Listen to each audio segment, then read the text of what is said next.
नमस्कार बच्चों, मैं दिवाकर पांडे आप सभी का इसरो के ऑनलाइन प्लेटफॉर्म पे स्वागत करता हूँ। साइंस के जो क्वेश्चंस हम लोग PYQ कर रहे हैं रेलवे ग्रुप डी एग्ज़ाम के लिए NTPC, उसी क्रम में हमारा आज का टॉपिक रहेगा नर्वस सिस्टम, तंत्रिका टिश्यू, तंत्रिका तंत्र। अब एक बात समझना है कि ये जो टॉपिक है ये भी हम लोग 2 लेक्चर में कंप्लीट करेंगे, ठीक है। 2 पार्ट इसके आएंगे, एक पार्ट हम लोग आज कवर करेंगे और फिर नेक्स्ट करेंगे। तो चलिए सभी लोग जुड़ जाइए और जो भी आपके फ्रेंड वगैरह हैं उनको भी शेयर कर दीजिए, जल्दी से जल्दी मैक्सिमम लोग इसका फ़ायदा उठा पाए। नर्वस सिस्टम, क्वेश्चन नंबर 1 देखते हैं स्टूडेंट्स। क्या कह रहा है, मानव मस्तिष्क यानी कि ह्यूमन ब्रेन जो है उसमें 2 न्यूरॉन्स के बीच के अंतर को किस नाम से जाना जाता है। मानव मस्तिष्क में 2 न्यूरॉन्स के बीच के अंतर को किस नाम से जाना जाता है। ऑप्शन है सिनेप्स, एक्सॉन, डेंड्राइट और इम्पल्स। देखिए हमने एक नॉर्मल सा रफ डायग्राम बनाते हैं, आप जरा इसको ध्यान देंगे सभी, है ना। न्यूरॉन का हम एक रफ डायग्राम ड्रॉ करते हैं।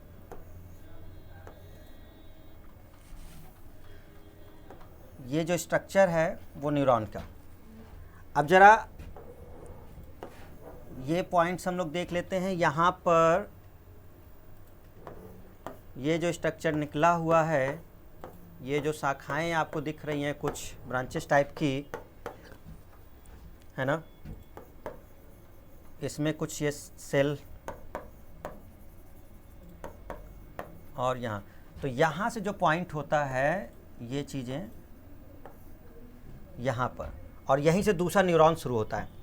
ये एक्चुअल में है डेंड्राइट्स, इसको समझ लीजिए डेंड्राइट्स, ये सब डेंड्राइट्स है, ठीक है।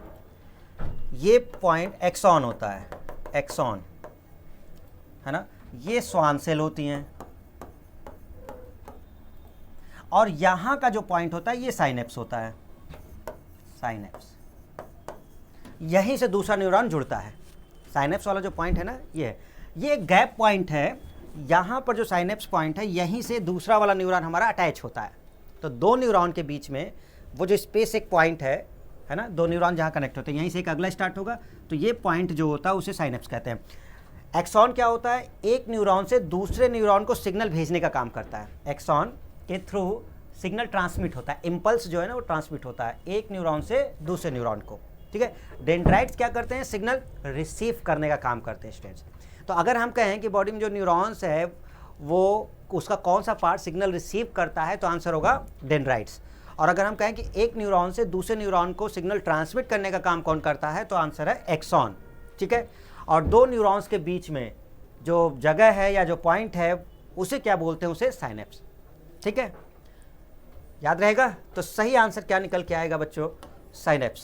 सही आंसर क्या निकल के आएगा, साइनेप्स। क्लियर हो गया। और एक्सॉन क्या हो गया, ट्रांसमिट करने के लिए एक न्यूरॉन से दूसरा। डेंड्राइट क्या हो गया, सिग्नल रिसीव करने के लिए। क्वेश्चन नंबर 2, चलिए आगे बढ़ते हैं। क्वेश्चन नंबर 2 पर पढ़िए सभी, जल्दी से क्वेश्चंस को पढ़ते हैं और समझते हैं। ऑप्शन आपके सामने है चारों।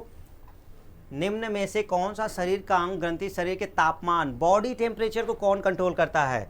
हाइपोथैलेमस, एड्रिनल, थायराइड या पिट्यूटरी। यस एवरीवन, क्या आंसर दिया जाए। जी बिल्कुल सही है, हाइपोथैलेमस। जिन स्टूडेंट्स ने आंसर दिया वो एकदम सही है, हाइपोथैलेमस। अच्छा, हाइपोथैलेमस से और क्या कंट्रोल होता है।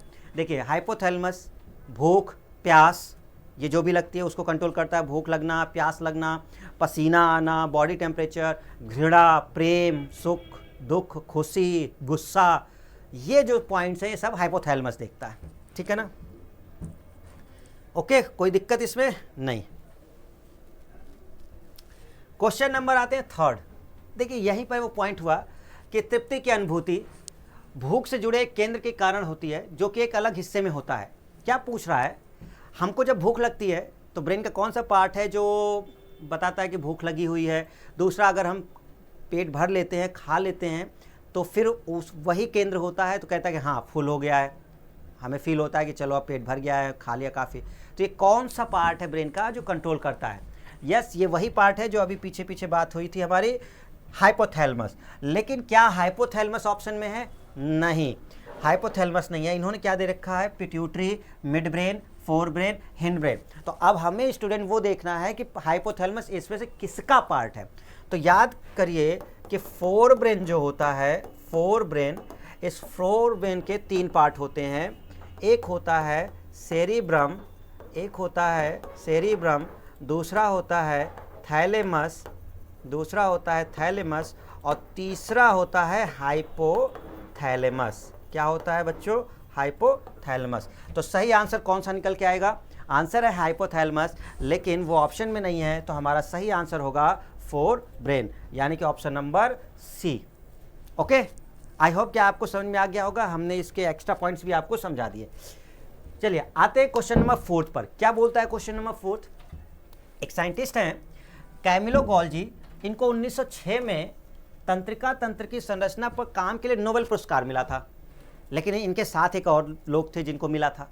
तो क्वेश्चन कह रहा है कि किसको और कौन थे जिनको संयुक्त रूप से मिला था? लीना एलेट्टी, सेसर लोम्ब्रोसी, एटोर मार्चियाफवा, सैंटियागो रामोन कैज़ुली।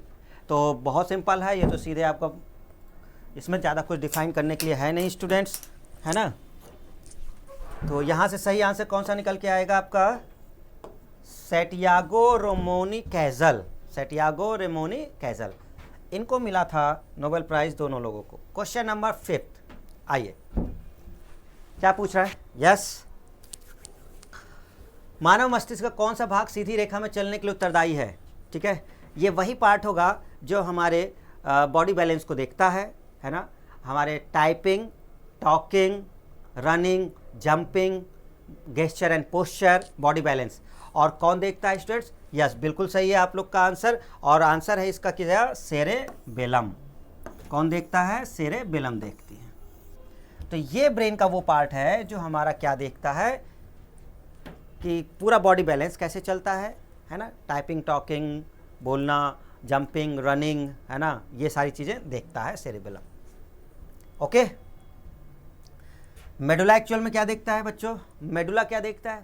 मेडुला एक्चुअल में क्या देखता है आपका? जैसे डाइजेशन से रिलेटेड, है ना, खाने पीने का, ऐसा समझ लीजिए, स्नीजिंग, छींकना, है ना, वोमिटिंग, उल्टी करना, है ना, और रेस्पिरेशन से संबंधित, हार्ट से संबंधित, ये बीपी को नियंत्रित रखने का जो काम है वो सब ये मेडुला देखता है।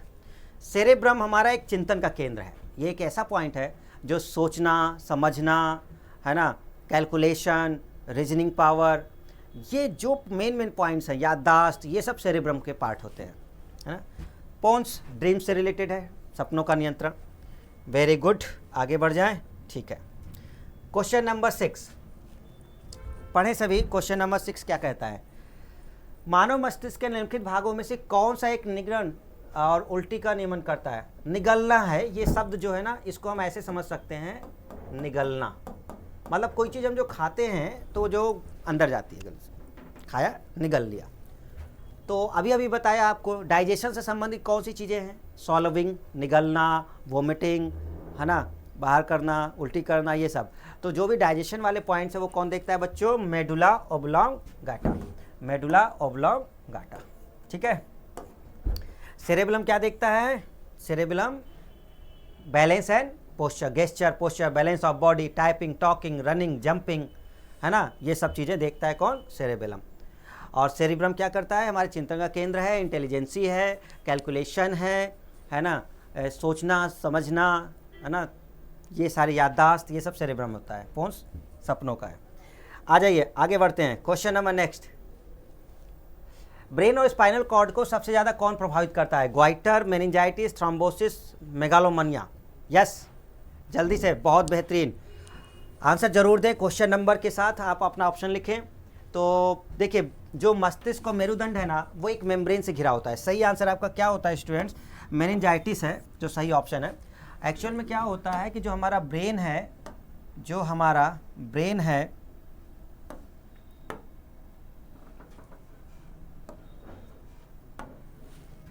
ब्रेन है वो एक झिल्ली से घिरा हुआ है, और उस झिल्ली का नाम है मेनिंजस। क्या है बच्चों? मेनिंजस। मतलब ब्रेन जो प्रोटेक्ट है, ब्रेन या स्पाइनल कॉर्ड जो है ना, वो मेनिंजस नाम की झिल्ली से घिरे हुए हैं। और इसी में जब स्वेलिंग आ जाती है, इस झिल्ली में जब स्वेलिंग आ जाती है, फूल जाते हैं सब, तो उस कंडीशन को कहते हैं मेनिंजाइटिस। क्या बोलते हैं बच्चों? मेनिंजाइटिस। ठीक है, तो ये ब्रेन और जो स्पाइनल कॉर्ड को कवर किए हुए है मेनिंजस झिल्ली, उसी में स्वेलिंग होना मेनिंजाइटिस कहलाता है।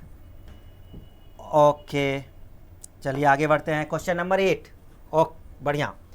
नर्व सेल तंत्रिका कोशिका की बात करें अगर, किस भ्रूणीय स्तर से बनती है? हमारे शरीर का हर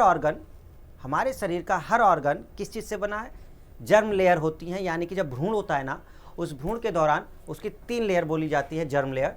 और वो जो जर्म लेयर होती हैं, जर्म लेयर, वो तीनों लेयर, एक होती है एक्टोडर्म, है ना, कौन सी होती है? एक्टोडर्म। एक होती है एक्टोडर्म,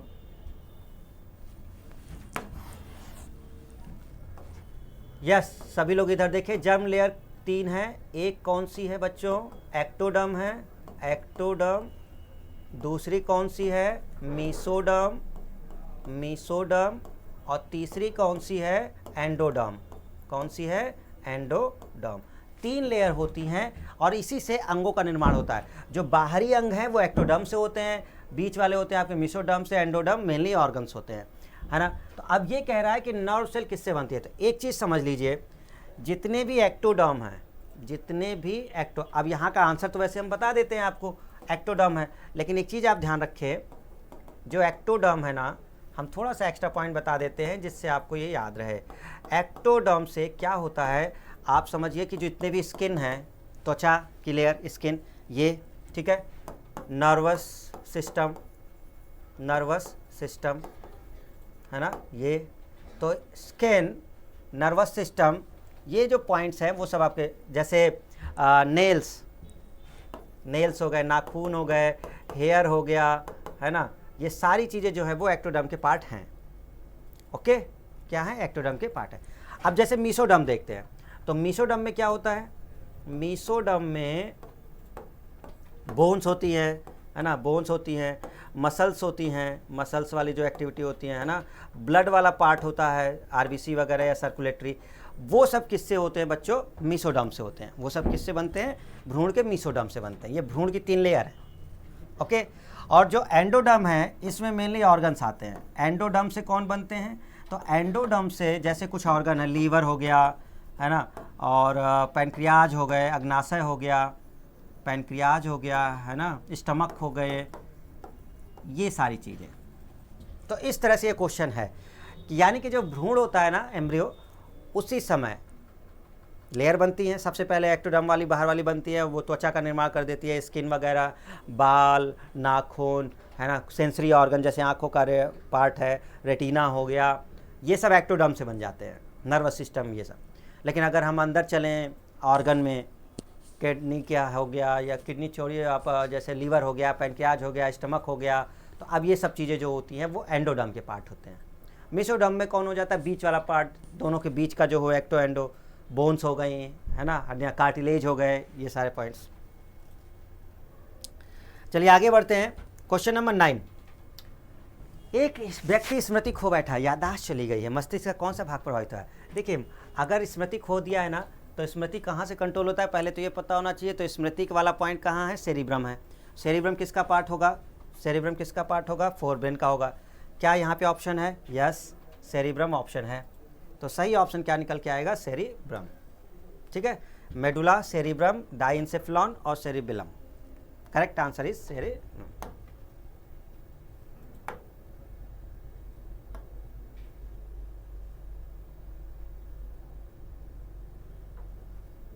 ओके, क्वेश्चन नंबर 9।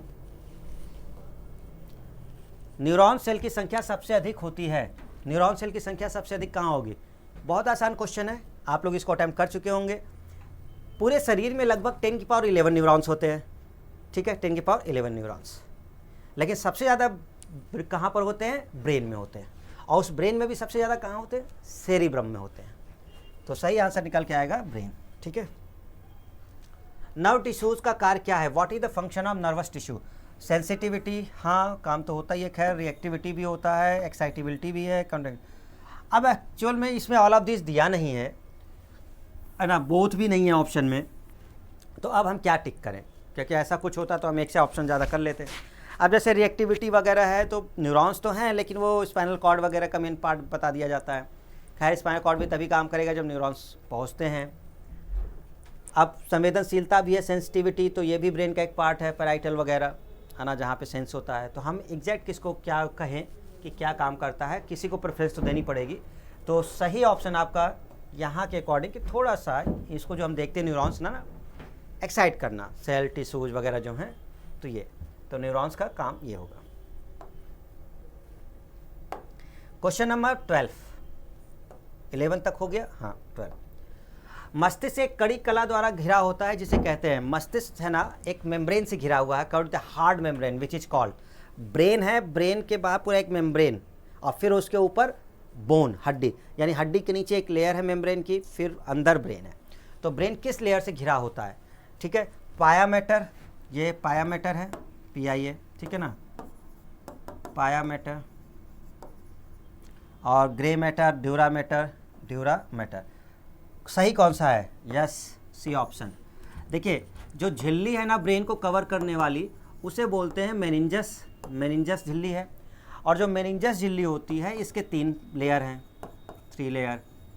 इसका जो एक लेयर है उसको बोलते हैं हम लोग ड्यूरामेटर, ठीक है ना, ड्यूरामेटर। क्या होता है, ड्यूरामेटर। यही जो होता है वो सबसे आउटर होता है, आउटर, आउटर लेयर, बाहर वाला। ये भी आपको ध्यान रखना है। तो मेनिंजस तो है, इसके भी 3 होते हैं लेयर, तो उसमें से एक जो ड्यूरामेटर होता है वो, अब यहाँ ऑप्शन देखिए, मस्तिष्क एक कड़ी कला द्वारा घिरा होता है जिसे कहते हैं, brain is covered with hard membrane is called. अब सीधे उन्होंने मेनिंजस तो दिया नहीं है स्टूडेंट्स, मेनिंजस नहीं दिया तो उसका कोई एक पार्ट दे दिया है। ये पाया मैटर अंदर वाला पार्ट होता है, ठीक है, इनर पार्ट होता है। पाया जो होता है वो इनर होता है, अंदर का इनर वाला पार्ट होता है पाया मैटर। तो पाया अंदर होता है, ऊपर ड्यूरामेटर होता है। तो यहाँ पर वो तो सही है कि किससे घिरा हुआ है, तो मेन पूरी हार्ड कवरिंग जो होती है वो ड्यूरामेटर, जो ऊपर की लेयर होती है, ठीक है, ड्यूरामेटर, ये वाला सही है। Okay, question number next 13, acetylcholine, acetylcholine का श्रावण करने वाली कोशिकाएं हैं। The cells that secrete acetylcholine are neurons, nephrons, blood corpuscles या मस्टस। मतलब ये कौन रिलीज करता है, यस जी बताएं सभी।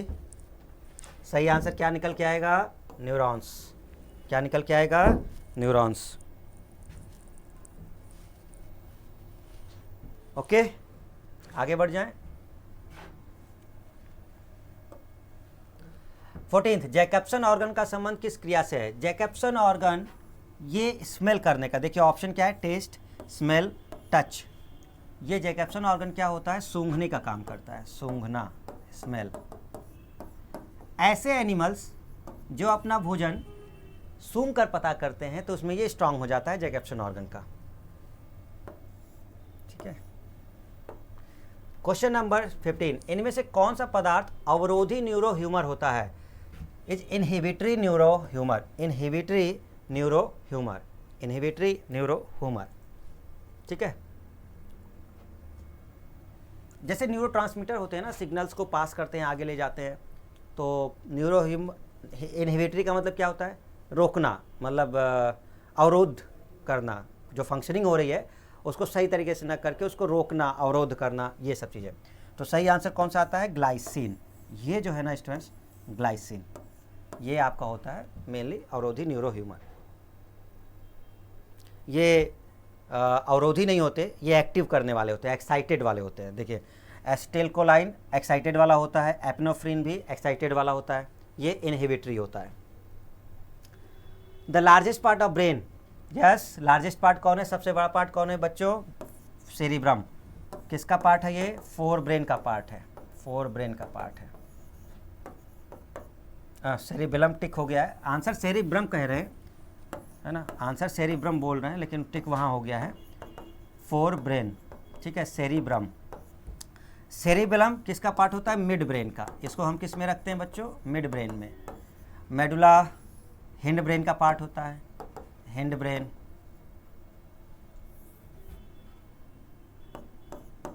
Hind brain, hind brain, hind brain, ये दोनों हिंड ब्रेन के होते हैं। ठीक है। और कार्पोरा किसका होता है, ये मिड ब्रेन का होता है, ये मिड ब्रेन का है, ठीक है, ये मिड ब्रेन का है। तो मिड ब्रेन का पार्ट होता है ये, नर्वस 3 पार्ट में डिवाइड रहता है वो, ठीक है। चलिए, the centre for the sense of smell इन, देखिए वही बात आई, स्मेल, सूंघने से संबंध, मस्तिष्क में गंध की भावना के लिए केंद्र कौन सा है, cerebellum, cerebrum, mid brain, olfactory lobe, ये चीज़।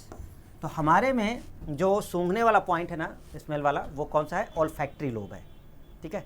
अच्छा, जिसमें जितना ज़्यादा स्ट्रांग होता है वो सूंघने की पावर उसकी इतनी अच्छी जो हो जाती है, बस ये ध्यान रखना है आपको। ओके, बहुत बढ़िया कर रहे हैं आप लोग।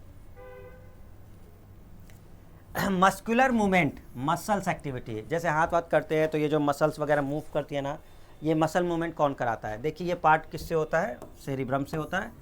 हाँ, अगर ये कहता कि balance of the body, gesture, posture वगैरह, बैलेंस रखना पूरा सब, तो फिर हम सेरिब्रम करते हैं, मूवमेंट के लिए सेरिब्रम का पार्ट होता है।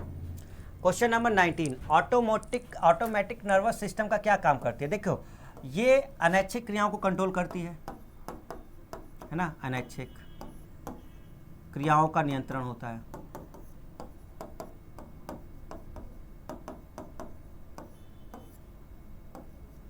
नॉन वॉलंटरी है ना, जिस पे हमारा कंट्रोल नहीं, जैसे अब हार्ट का ब्रीथिंग है, हार्ट बीटिंग है ना, ब्रीथ सांस लेना, ये सब चीज़ें। तो ऑटोनॉमिक नर्वस सिस्टम, तो ये ऑर्गन से संबंधित होंगे, इनर ऑर्गन्स, इंटरनल ऑर्गन से संबंधित होंगे, है ना, वो चीज़ें होती है। The study of nervous system, the study of nervous system क्या कहलाता है, बहुत बढ़िया, न्यूरोलॉजी, हिमेटोलॉजी, न्यूरोजेनेसिस या न्यूरोलॉजी। देखिए न्यूरोलॉजी, क्योंकि नर्वस सिस्टम की जो यूनिट है वो है न्यूरॉन्स, और न्यूरॉन का अध्ययन कहलाएगा न्यूरोलॉजी। हिमेटोलॉजी में ब्लड का अध्ययन होता है। क्वेश्चन नंबर 21, एक पर्सन है जो ड्रंक पर्सन है, यानी कि उसने अल्कोहल ले लिया है, तो उसका ब्रेन का कौन सा पार्ट प्रभावित हो गया है। देखिए, जब भी कोई ड्रंक पर्सन होगा तो इसका मतलब उसका जो नॉर्मल बैलेंस होगा वो ख़राब हो चुका होगा, बॉडी बैलेंस, है ना। तो वो बॉडी बैलेंस अगर बिगड़ा तो आप जानते होंगे कि कौन सा पार्ट देखता है, सेरेबेलम देखता है। क्वेश्चन नंबर 22, सेरिब्रल हेमिस्फीयर किसका केंद्र बिंदु है। क्या वो थिंकिंग है, टेस्ट है, स्मेल है, सभी होता है, सारे के सारे पॉइंट्स होते हैं। बहुत सही आंसर देते रहिए, ये आसान क्वेश्चनों में से एक है। ब्रेन का कौन सा पार्ट रिले सेंटर की तरह काम करता है, हाइपोथैलेमस, सेरिब्रम, सेरेबेलम, थैलेमस। क्या होना चाहिए आंसर, क्या होना चाहिए आंसर। देखिए, रिले सेंटर क्या होते हैं, रिले सेंटर का मतलब रिसीव सिग्नल्स, है ना, एंड सेंड।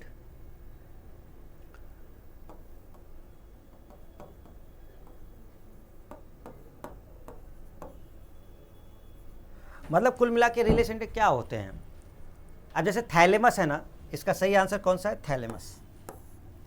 जैसे कुछ भी हम सेंस कर रहे हैं, सेंस किया तो सेंसरी रिसीवर्स, हमने कोई चीज़ सेंस किया, ठंडा है, गर्म है, या कोई भी चीज़ है, हमने इस तरह से सेंस किया, तो सेंस किया तो ये जो सिग्नल है ना सेंस वाला, कहाँ गया, थैलेमस से होके जाएगा, थैलेमस वाले पार्ट से, जहाँ भी जाना है। अब जैसे पेन रिसेप्टर्स है, या पेन, दर्द का जो अनुभव करा रहा है, ये सब वैसे तो पैराइटल लोब है, जो ब्रेन का पैराइटल लोब है, लेकिन वहाँ तक वो जाएगा किसके थ्रू होकर, थैलेमस के थ्रू होकर जाएगा, तो रिले सेंटर होगा। फिर वहाँ से वो जो कमांड आएगा वापस थैलेमस से होकर ही फिर बॉडी के अलग पार्ट तक जाएगा। जहाँ से हाथ को अगर मूव कराना है, कुछ भी करना है, तो यहाँ से जो सिग्नल रिसीव हुआ ना सेंसरी, तो वो थैलेमस को गया, फिर उसके बाद जो भी पार्ट करता होगा, और फिर उसका कमांड लेकर के वापस, ठीक है। तो रिले सेंटर ये होते हैं। मैन में ब्रेन का कौन सा पार्ट ज़्यादा डेवलप होता है। देखिए, मैन और एनिमल्स में, जानवरों में क्या अंतर है, सोचने का पावर, थिंकिंग, है ना, सोचना, कैलकुलेशन करना, याद वाला, ये मतलब कई सारे पॉइंट है कि सोच सकते हैं हम, सोच कर कोई काम कर सकते हैं। तो सोचने वाला काम किसका होता है, सेरिब्रम का होता है। इसलिए सही आंसर क्या निकल के आएगा बच्चों, cerebrum. Question number 25, the functional junction between two neurons is called, दो न्यूरॉन्स के बीच कार्यात्मक जंक्शन को क्या कहा जाता है, सिनेप्स कहा जाता है, एक्सॉन कहा जाता है, डेंड्राइट कहा जाता है, या नन। बहुत सिंपल है, ये हम बात कर चुके थे, शायद ये क्वेश्चन फर्स्ट क्वेश्चन में रिपीट हुआ था सिनेप्स में, है ना। दो न्यूरॉन्स के जंक्शन पॉइंट को साइनेप्स कहते हैं, और एक्सॉन क्या होता है, transmit signal from one neuron to another neuron. Clear है, ठीक है। तो आज के लिए इंपॉर्टेंट 25 क्वेश्चंस को हमने कवर कर लिया है नर्वस सिस्टम का। जल्दी हम लोग फिर से जुड़ेंगे आपके साथ और जो नर्वस सिस्टम का सेकेंड पार्ट है उसको लेकर के आएंगे। तब तक आप सभी अपना ध्यान रखें, पढ़ाई करते रहें और हमारे चैनल के साथ ज़रूर जुड़े रहें। तब तक अपना ध्यान रखिएगा। Thank you everyone. जय हिंद।